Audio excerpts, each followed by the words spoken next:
So you'll hear me harp on about one of the best tests that you can do, and I'm with Rob here at Body Scan because I'm a massive believer that the DEXA scan that we get done here is not only one of the most cost-effective tests, but one of the most informative tests for understanding how much muscle mass that you've got and what you need to retain and how you go forward, and importantly for those cardiovascular, cardiometabolic patients and understanding your risk of cardiovascular disease and visceral adipose tissue. The last time I got this done was 10 years ago, and Rob's basically been showing me how well I've done over 10 years. So Rob? So Pete's done great. Since his first scan, he's maintained an incredibly low level of fat, so he hasn't gained any fat in 10 years.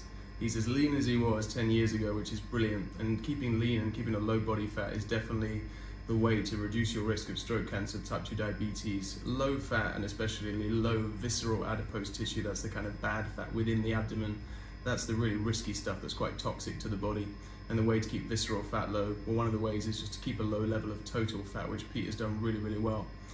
The muscle mass tends to decline slightly with age. Things like sarcopenia start to kick in, so we're really focused on resistance training as a way to prevent that decline.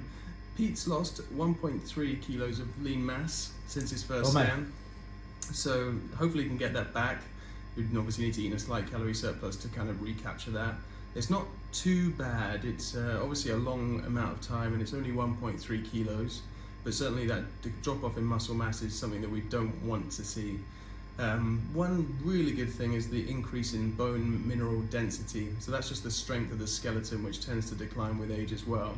Pete's managed to increase his by 3%, which might not seem like much, but yeah, it's pretty good. Yeah, given that most men it would drop off a little bit, we're seeing that increase by 3%. We're happy with that, so that's avoiding risk of things like osteopenia, osteoporosis, and hopefully Pete can continue to increase that with progressive loading of the skeleton in a safe way, and also with vitamin D3 supplementation as well.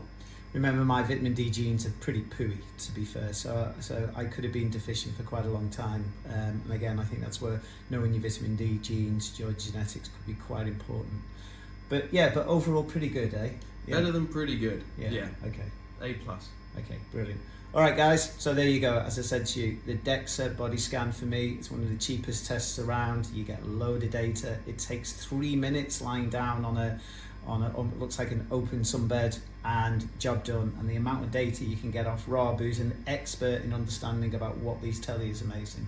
So it's going to be one of my go-to tests for 2025. Again, I don't know how many are around the country, but there's certainly there's a couple in London, isn't there? That's Obviously, right. This is one in Marylebone, just round the corner from us, and again, cheapest chips. So there you go. All right, guys, nice one.